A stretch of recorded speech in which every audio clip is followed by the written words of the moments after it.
You wouldn't know it to look at the sky. But something is seriously wrong with the universe. Astronomers have suspected it for some time. Now they're pretty sure. For one thing, the universe may be billions of years too young. For another, part of the universe has been missing, a big part. Fact is, there have been several discoveries recently that threaten to topple our understanding of the universe like a house of cards. Scientists generally agree that the universe is very, very old. But now there's a theory that it may actually be younger than it looks, if you look closely enough. What in the world is going on with the universe? Astronomers have found, calculated, or conjured up outlandish, appalling things.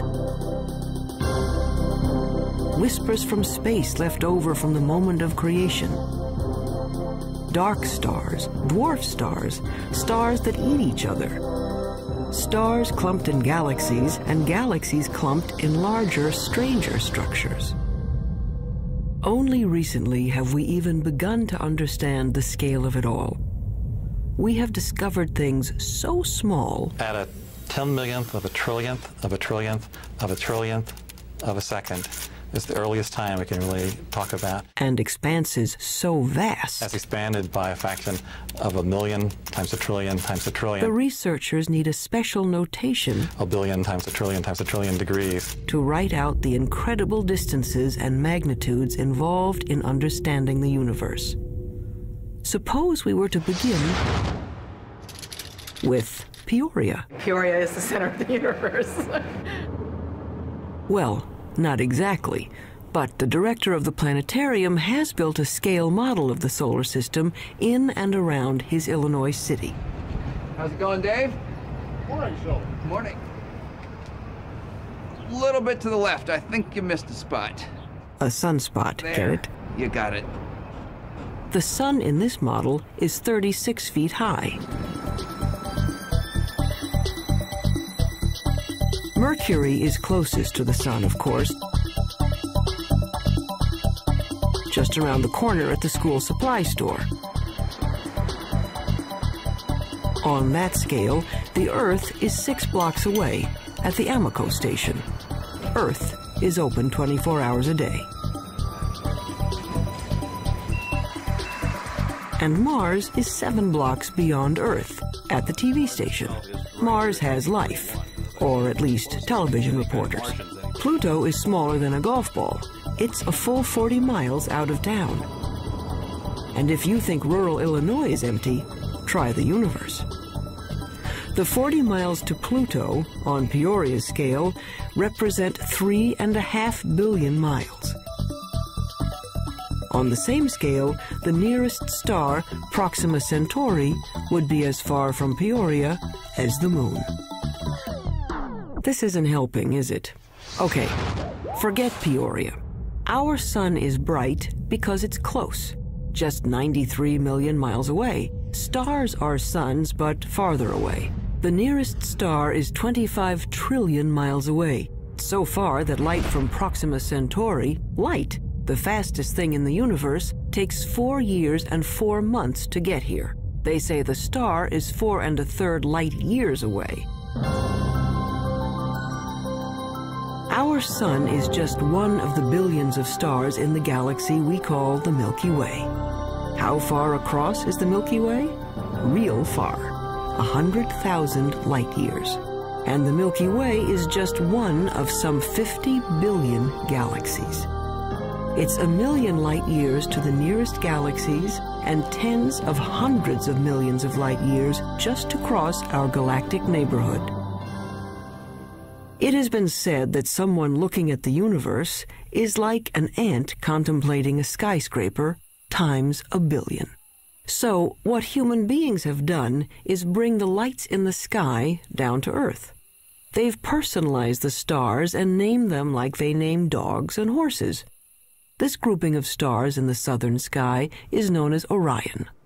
The shepherds in ancient Crete decided it looked like a hunter armed with a club and carrying a shield made of lion skin. Cretan shepherds had great imaginations. do we know what we know today about the universe? Well, we've been trying to understand it for a long time. The awful majesty unveiled by night has, down the ages, stirred us to wonder and worship. Prehistoric astronomers used elaborate monuments to mark the sunrise and the sunset. By 300 BC, Aristotle taught there were transparent globes around the Earth, on which were mounted the sun, moon, planets, and farthest out, a sphere studded with little stars. As late as the 16th century, most still believed the Earth was the center of the universe. There were a few people, like Copernicus, who thought the Earth circled the sun, but not many. Then, in 1608, an Italian named Galileo heard that you could make a spyglass with two lenses in a tube. He built one and aimed it up. It was not until Galileo perfected the telescope around 1610 and pointed it at the Milky Way that he was able to say that the Milky Way was just millions of stars. And if you take a pair of binoculars on a clear night and look at the Milky Way, you'll just see that it's nothing but stars and clusters of stars. Galileo's telescope magnified things about as much as a pair of binoculars, but that was enough. He saw that Venus had phases like the moon, that the sun had spots on it, and that the moon had mountains, and that Jupiter had 4 moons. Aristotle's perfect crystalline spheres were shattered, and the universe stopped being simple. And there were other strange things out there. Remember Orion?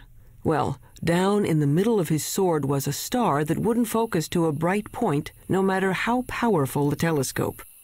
The object came to be called a nebula, and over time, astronomers found many such fuzzy blotches in the sky. Fast forward a couple of centuries.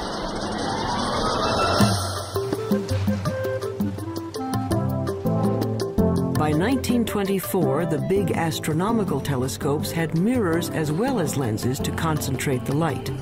The one on Mount Wilson in Southern California had a collecting mirror 8 feet across. Images were captured on photographic plates in slow, careful time exposures. In the dark chill of the observatory dome, Edwin Hubble was studying a distinctive kind of star called a Cepheid variable. Astronomers use it as a distance marker because they know how bright nearby Cepheids are. They know that the dimmer the Cepheid, the farther away it is. Hubble was looking for Cepheids in his photographs when he realized he was seeing an entirely separate galaxy, Andromeda, 2 million light-years away. A lot of those fuzzy nebulas turned out to be galaxies like our own. And the light from those galaxies looked redder than anyone expected it to be. It's just like the pitch of a car engine. You know, as a car goes zooming by, you hear the engine kind of go. With light, when something's coming toward you, the spectrum gets shifted toward the blue. When it's going away, it gets shifted toward the red. It was Hubble who recognized the significance of the red shift in the light. All those galaxies must be moving away from one another at terrific speeds. The entire universe was growing. The idea of an expanding universe surprised just about everyone and made a lot of scientists uneasy, even Einstein. Researchers wanted to believe in a universe that always was and always will be, eternal. But galaxies flying away from each other meant that once, long ago, they were clumped together. It meant something started them moving. The universe had a beginning. Today, it's called the Big Bang Theory. First, the universe was a bright, hot point, smaller than an atom. In the mother of all explosions, it started expanding. Eventually, the hydrogen gas in space cooled down and began to form stars and galaxies of stars. Galaxies flying outward, surfing along on the expansion of space itself. So now we can calculate the age of the universe. It's the kind of mathematics you do on a motor trip. If your speed is 30 miles an hour and you've traveled 60 miles, you can figure you've been traveling for 2 hours. The red shift tells us the speed of stars, and the milestone Cepheid stars tell us how far they've traveled. When astronomers divide it out, it says the Big Bang happened 15 to 20 billion years ago. Long ago and far away. So who cares? Well, we're answering one of the most fundamental questions that human beings can pose, and that is, how old is the universe that we live in? How did it begin? And what's its evolution? Those are major questions. Those are major philosophical questions, questions that religions have touched on, philosophy has touched on, physics is touching on, mathematics is touching on.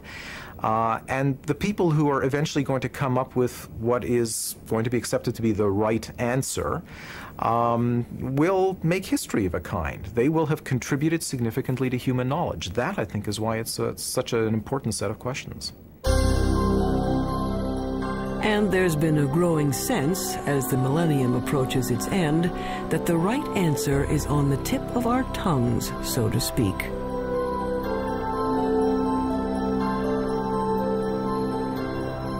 But not yet, not quite.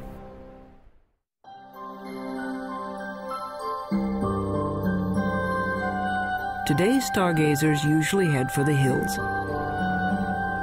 Hawaii's Mauna Kea, the Chilean Andes, Arizona's Mount Hopkins. Robert Kirshner works 8,500 feet up, hunting dying stars. I really like coming to the mountain. I like getting away from all the 100 distractions that you have when you're busy, and people are coming in to see you about all kinds of things, and the makeup exam and all that kind of stuff. And to just concentrate for a couple of days only on the scientific investigation, only on what you're trying to do, it's very, very good.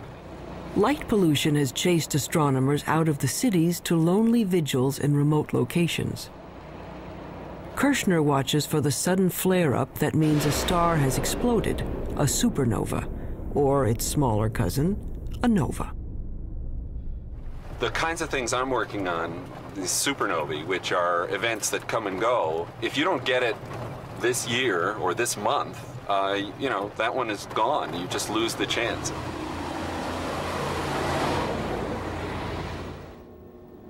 A supernova suddenly outshines its entire galaxy for a few weeks. If Kirshner and his colleagues can calibrate these cosmic flashbulbs, supernovas may prove even better mileposts than Cepheids.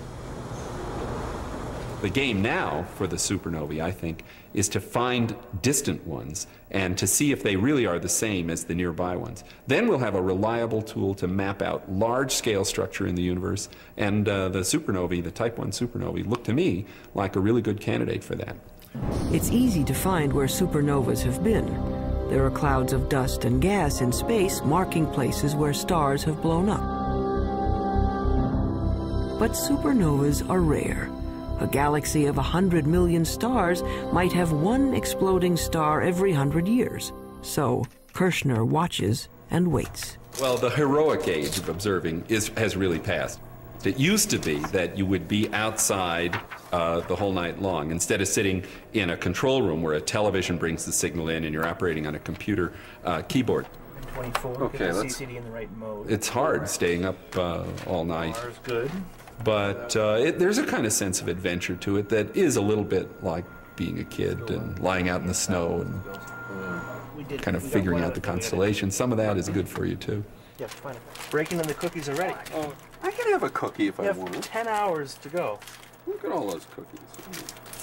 I have one every half hour. I'll need the whole. In this era of digital cameras and electronic light amplifiers, men are still watching the skies and craftsmen are still grinding telescope mirrors. Like this 21-foot monster under construction at the University of Arizona. But one thing hasn't changed much in 400 years. astronomers are still battling their ancient enemy, the air. Starlight shimmers and twists as it passes through our atmosphere. The twinkling of the stars may be a delight to poets, but astronomers are trying to get rid of it. What we can do is shine a laser into the sky. We focus on some sodium atoms, which are at about 100 kilometers above the surface of the Earth. We can make those glow with the laser and create an artificial star, which is sort of directly in line with the very faint object we want to look at. And then if we measure the blurring of the artificial star and correct that, then the faint object we really want to look at is corrected as well. And we have liftoff of the Space Shuttle Endeavour. But until that technique is perfected, astronomers have another way to take the twinkle out of the stars.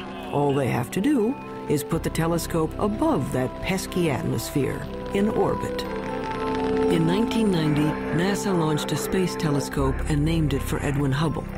Unfortunately, its mirror was made wrong and its first pictures were blurred.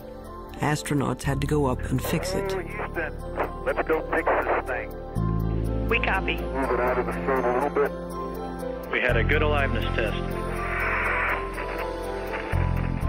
Outstanding. Houston, Endeavour has a firm handshake with Mr. Hubble's telescope.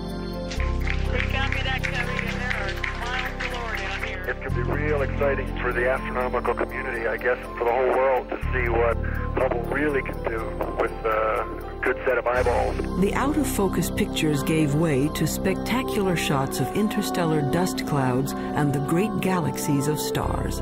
In just one bit of the sky, a tiny patch that could be blocked by a grain of sand held at arm's length, astronomers found 2,000 galaxies. They were seeing better than they ever could before. So one way of looking at it is if there was a firefly in Tokyo, and here we are in Washington looking at it, we could tell if there was another firefly 10 feet away, we'd actually be able to distinguish them. In 1994, at the Space Telescope Science Institute in Baltimore, astronomer Wendy Friedman was using the newfound clarity of the Hubble to observe the heavens and stumbled into the cosmological controversy of the decade. Yeah, I just wanted to ask you not to break out any observations until I give you a clear. So when were these images taken? She and her team, like Edwin Hubble before them, were looking at those milestone stars.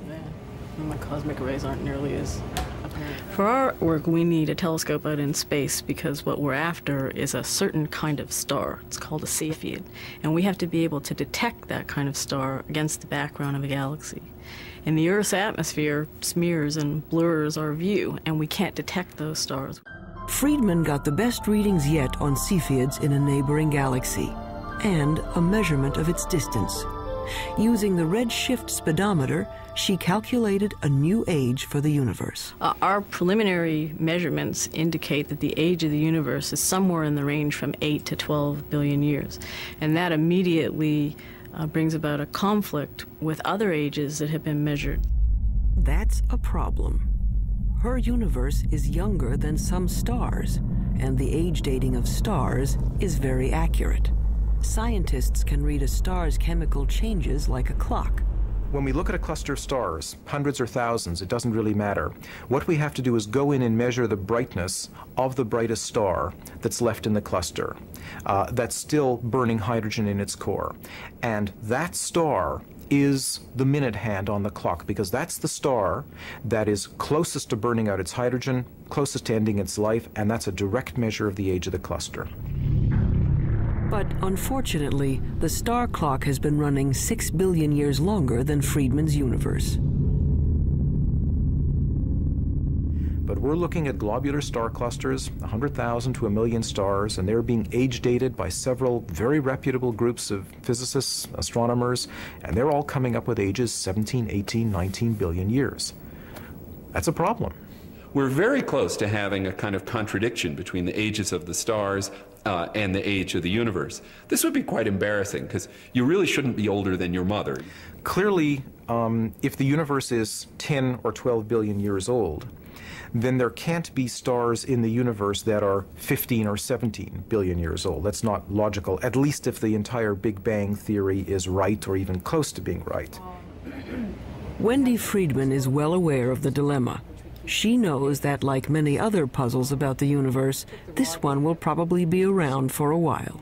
I think anytime you get a new tool, you get data that are of better quality than were possible to obtain in the past. Yeah. You learn new things, and yes, sometimes leads to confusion because there aren't answers for all of the questions that are being raised. But it's a healthy aspect of science and how science proceeds.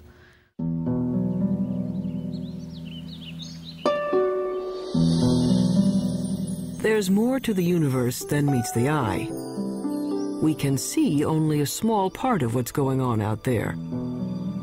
What we call visible light, the rainbow from red to violet, is a small slice of a larger spectrum. But there are other ways of seeing. With the right technology, you can look at the world in everything from X-rays to infrared to radio waves.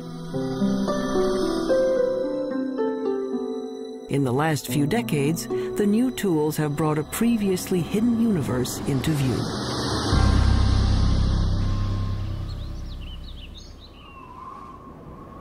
Take the sun.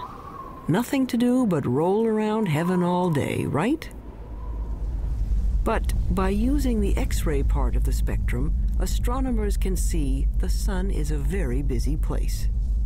Pictures made by X-ray detectors show there's a cauldron of nuclear reactions boiling beneath its surface. Using film sensitive to ultraviolet, we can see great plumes of superheated gases rising from the sun's surface. Our well-behaved, friendly neighborhood star is a continuing, self-contained thermonuclear explosion. It's in high-energy astronomy where you really see that the universe is a violent place. It's not just made up of these good citizen stars that sit quietly fusing their hydrogen into helium. NASA is looking at the lower end of the spectrum, infrared light. Infrared is absorbed by moisture in the Earth's atmosphere. So infrared telescopes are mounted on planes to lift them above the clouds.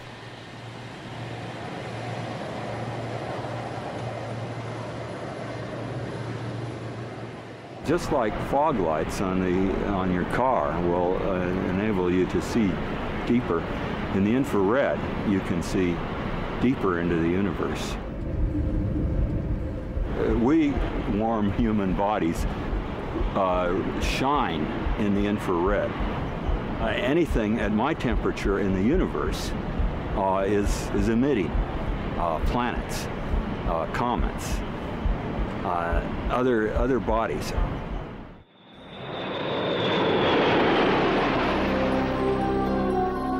The star-forming regions of the universe are often hidden from view by dust clouds,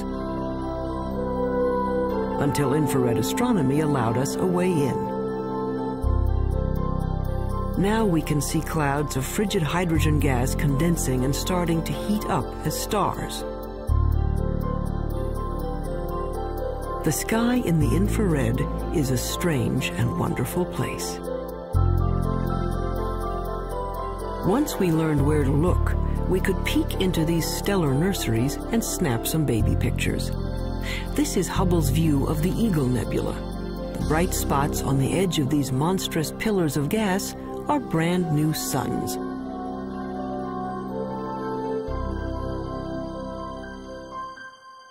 But as spectacular as the pictures are, scientists owe much of their understanding of the universe to radio static, a whisper from the sky. If you're listening to the universe with a radio telescope, it would mainly be a hissing sound. It sounds like steam escaping from radiators. They heard it first by accident. In 1965, researchers at Bell Telephone Laboratories had built a powerful listening station to hear signals from the first of America's communication satellites. But they were distracted by an ultra-low frequency hiss from everywhere in the sky. What they were picking up was energy from the bright flash that started the universe, an echo of the Big Bang itself. Radio astronomy was the second big window we opened on the universe.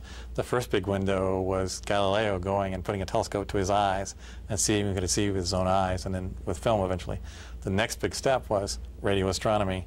It's a great step forward in terms of discovering new things and understanding new things. The discovery of the cosmic background radiation was a fatal blow to those who wanted to believe in an eternal universe. The Big Bang proponents had won.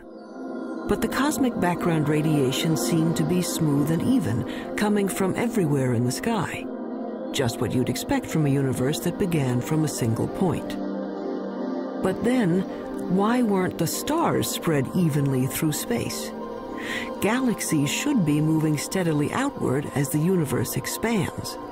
Each should be moving away from all others like raisins in a rising loaf of bread. Astronomers had thought that the universe was sort of expanding uniformly and the galaxies were just going along, and that the only motion we should see is the Earth going around the sun and the sun going around the galaxy. But in fact, what we saw was that the largest motion of all was the galaxy itself moving. And that really surprised astronomers, and the only conclusion we could come to was that something was causing the galaxy to move away from just the simple expansion of the universe.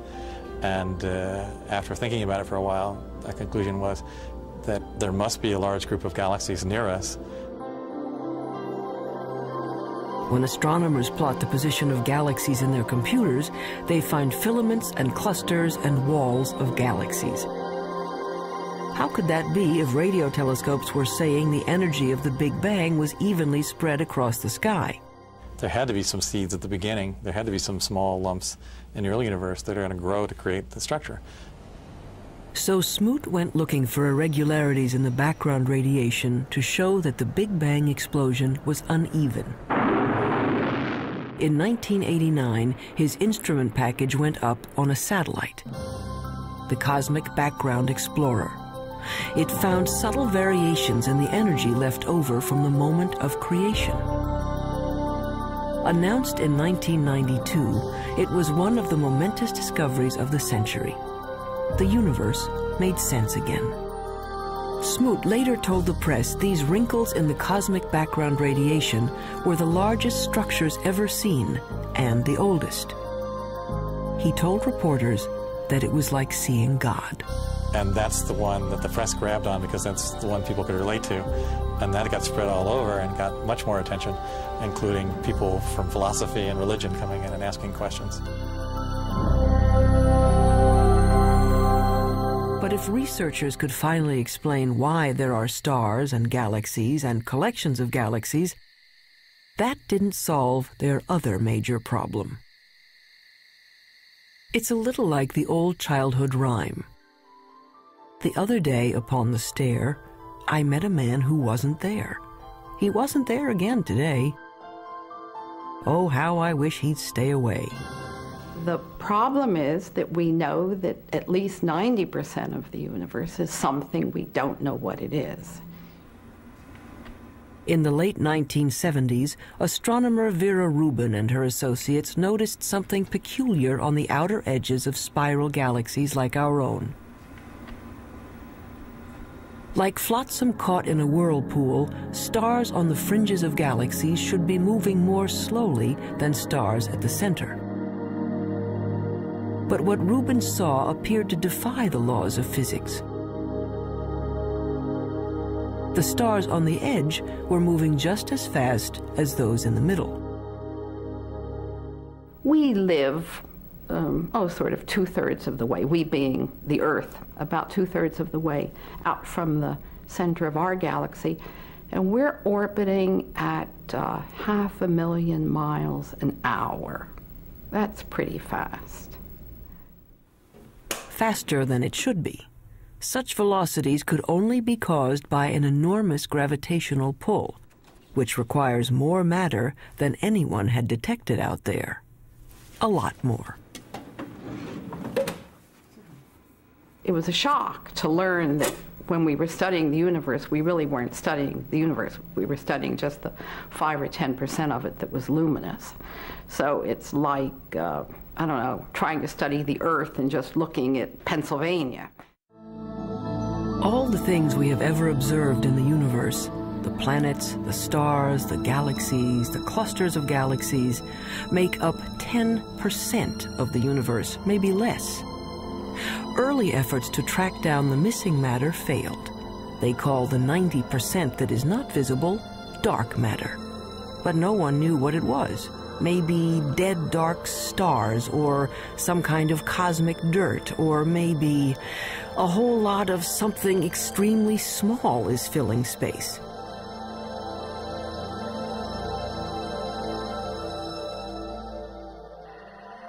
Subatomic particles called neutrinos might make up part of the missing mass, but not enough. Scientists went looking for other candidates.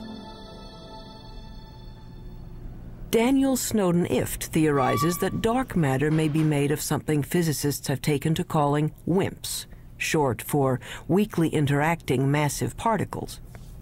These would be things smaller than atoms, if they exist at all. The only way to detect them would be to look for their footprints. It's kind of like a ghost particle. It passes through matter without ever interacting with it, or I should say hardly ever interacting with it. Every once in a while, a WIMP will come in and bump an atom out of wherever it's sitting, and that's the only indication that we would have that WIMPs exist. He's looking for elusive tracks that might have been left in billion-year-old mica rocks. Mineral mica has one of the most regular atomic structures of all, so if a WIMP had passed through it, it might have knocked some atoms out of alignment. What we're looking for is the WIMP to come in, bump one of the atoms in the mica, and that recoiling atom then produces a chemical change within the mica. In his search for the WIMPs, he splits up endless mica samples and bathes them in hydrochloric acid.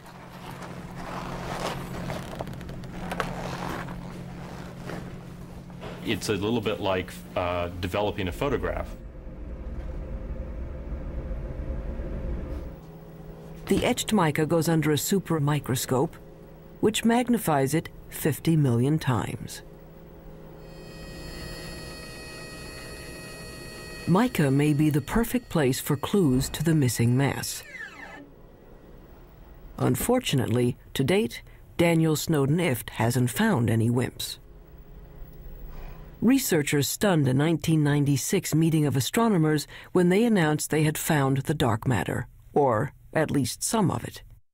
They had picked up ripples in starlight caused by dwarf stars too dim to be seen directly. A halo of these objects surrounding galaxies would account for the missing part of the universe. To bug the physicists looking for WIMPs, the astronomers call these tiny dense stars machos, massive compact halo objects. The research to confirm the mysterious source of gravity goes on. I would like to think that in 10 years we know what the dark matter is, but I wouldn't bet very much money on it. But advances usually come in very surprising ways.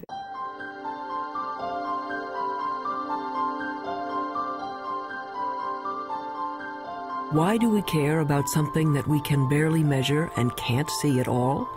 Because it might tell us how the universe is going to end.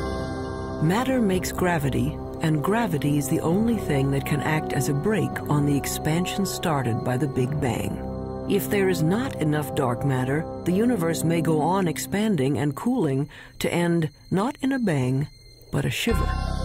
If there is enough dark matter, the expansion of the universe will coast to a stop and reverse, everything falling back together, till the Big Bang ends in a big crunch. And maybe, just possibly, a new Big Bang to start things up again.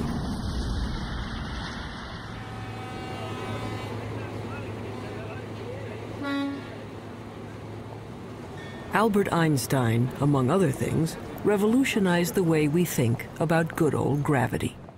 Astronomers generally only talk about one force, and that's gravity. And the reason for it is almost everything that's important on the large scale, that is on the scale of planets and stars or the universe as a whole, is gravity. From Einstein, we know that the gravity that pulled Newton's apple down from the tree isn't a kind of magnetism. Gravity is a property of matter and space. Matter bends space. The more mass, the more space around the mass is warped. That's why the moon goes around the Earth. It's trapped in a dimple in space, a gravity pit created by the mass of the Earth. When enough matter collects, gravity is strong enough to squish hydrogen atoms into helium atoms. This fusion releases enough energy to turn on a star. But gravity is also a star killer. Stars are born, age, evolve, and eventually die, just like people. They have a regular life cycle. During the entire life of any star, there is this delicate balancing act, because gravity is always at work trying to crunch the star down into a small point, and the high internal pressures are trying to blow the star up and blow it apart. And for about 90% of the life of the star is in nearly perfect equilibrium. And it just sits there, burning away and producing radiation. But when the fuel is gone and the fires go out, gravity is free to collapse the star. A medium-sized star like our Sun will burn steadily for 10 billion years. Then, in a kind of cosmic spasm, it will puff up to engulf the inner planets before collapsing into one of those white dwarf stars. A star twice the mass of our Sun would collapse even farther, ending up as a super-dense star the size of New York City, a neutron star. A teaspoonful of stuff from a neutron star would weigh 100 million tons. But what happens to a bigger star when its fires die down? Say a star 50 times the size of the Sun. It may blow up as a supernova, leaving a neutron star, but then it keeps on shrinking to infinity. An infinitely small point with a gravity so powerful that not even light can escape. There's no there. It's a black hole. And the analogy that we have to space being stretched by the material is you have a rubber sheet and you put a ball on it and it causes a dent. Put a heavier ball, it'll cause a deeper dent. If you put a heavy enough ball, it'll just tear through the rubber sheet altogether. If you force too much matter into a limited amount of space, it'll just tear space like tearing the rubber sheet. You can be forgiven for thinking a black hole is some sort of weird science trick. An infinitely small, invisible star defies common sense. It's what happens when you use mathematics as your lens on the universe. But out here on the high desert of New Mexico, they've found that black holes do exist outside of equations. 27 giant radio dish antennas, each 80 feet wide, are positioned over 13 miles to form a single huge radio telescope. They call this very large array of antennas the VLA, which stands for the Very Large Array of Antennas. James Moran is one of the world's foremost radio astronomers. The VLA has had a tremendous impact over the last 15 years. It's very important because it has tremendous versatility. This technique of radio interferometers was developed after World War II, but this is the first really big array. Dust obscures light rays, but this instrument can penetrate that dust because radio waves go right through the dust, and we can see down to the core of things that can't be seen in optical astronomy, for example. It turns out that a black hole can create radio signals as it sucks in matter. The signals can show up as a beam of microwaves, a microwave laser, or maser. Why you would find a maser in a black hole is a complete mystery. I don't think anybody would ever have predicted this. What we have found is that there's actually a very light molecular cloud in a disc shape. My friends refer to it as the maser frisbee. We didn't go looking there hoping to find something coming out of very compact region around the black hole. It just plopped onto our computer printouts. A black hole can attract dust and gas in its neighborhood into a whirling disk of molecules. Those molecules release great bursts of radio energy as they are drawn in. There seem to be black holes made not from single stars, but from whole clusters of stars. They have a mass 100 million times that of our sun. But these monsters are still infinitely small points, capable of gobbling up other stars. But where does the stuff that falls into a black hole go? Does it just fall out of the universe? Possibly. Or it may pop up somewhere else in space. If you'll excuse an indelicate metaphor, there may be white holes regurgitating matter eaten by black holes in another part of the universe, a wormhole in the fabric of space and time, allowing you to go from one location to another without crossing the space in between. Or it might go to another universe entirely. Astronomy's reigning theoretical genius, Stephen Hawking, proposed that the black holes in our universe might well give birth to other universes. In fact, there might be any number of universes, like bubbles in the bath. We don't know, and probably can't know. If you fell into a black hole, you'd be stretched until you were thinner than a strand of spaghetti, which wouldn't bother you because time would stop. The rules of the universe as we know them don't seem to apply to black holes. That's what happens when you start messing around with infinities. It leaves us with a universe with holes in it. A universe with a lot of room for imagination.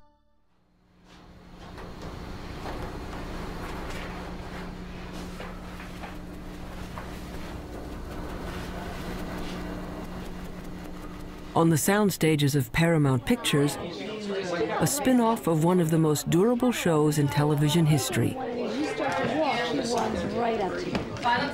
Star Trek Voyager. Very quiet on the stage.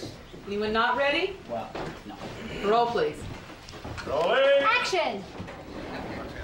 I want a full systems report. And Mr. Kim, Mr. Tuvok, I want every iota of information that was recorded regarding this phenomenon. Let's see what you have, Mr. Kim. There.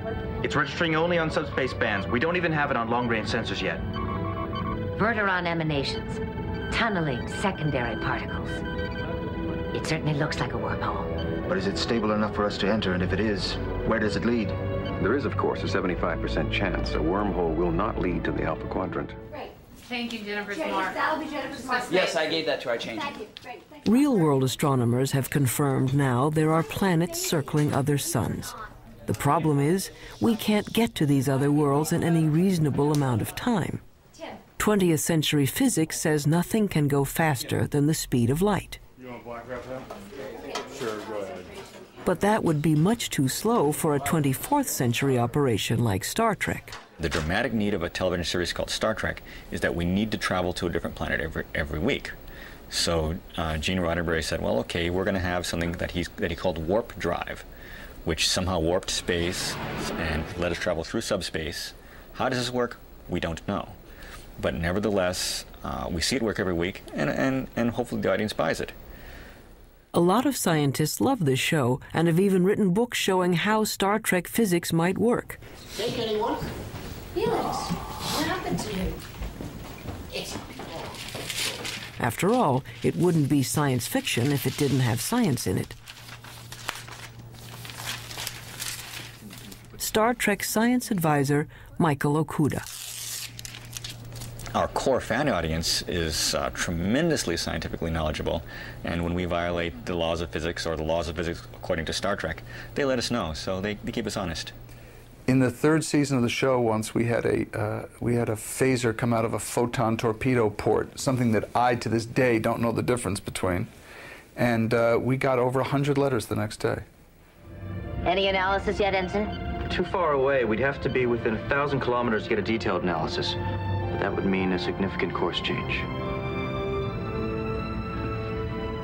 Well, Mr. Kim, if there's even the possibility of finding a wormhole, I think we can afford a detour. Scientists take wormholes seriously enough that they have become an assignment in George Smoot's physics class. Given a wormhole a couple of miles across, students are asked to calculate what could pass through without being destroyed by gravitational tides. The smallest piece of electronic that wouldn't be torn apart in terms of going through this. And the answer was, it's something that's smaller than a chip, but it's roughly the size of a chip. And so, you know, in science fiction shows, they just show small wormholes that you go into, but in reality, the wormhole would have to be quite huge. But theoretically, at least, you could go someplace else in space or time. As far as physics goes, a wormhole is a loophole in the laws of the universe.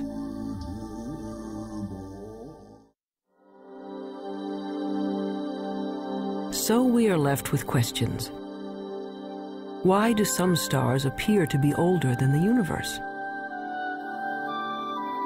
Why do galaxies move as if there were something dark and huge out there?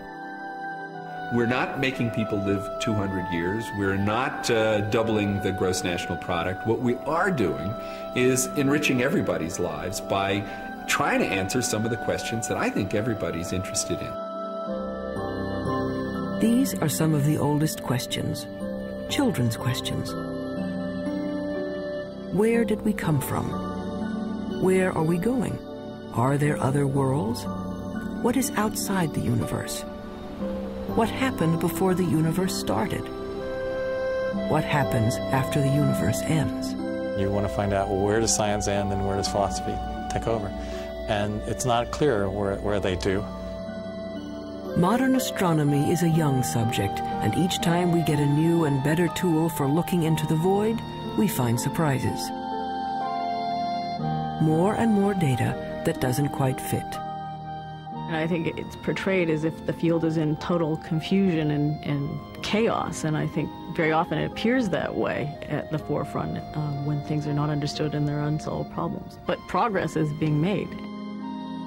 The fact that we're able to take these subtle clues, that things you can barely measure with the biggest, most sophisticated instruments, and figure out that they are telling you about what the universe was like 15 billion years ago, I think that's a terrific thing. Why does the universe exist?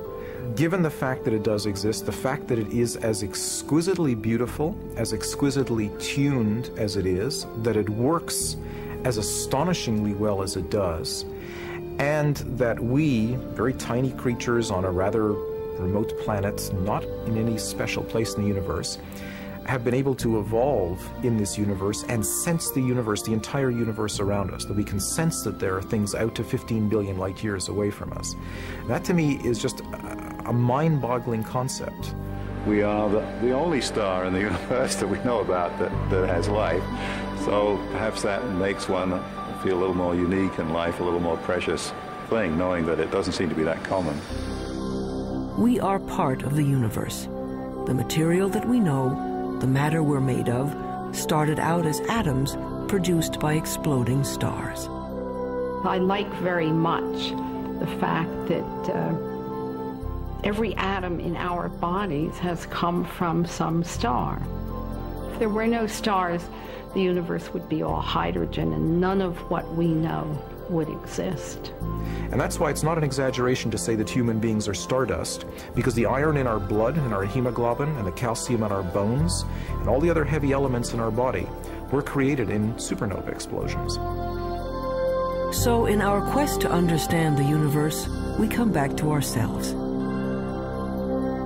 If we are made from the elements of stars, aren't we then, in a way, the universe trying to understand itself? It's not quite what the ancients were talking about, but maybe we're in the center of the universe after all.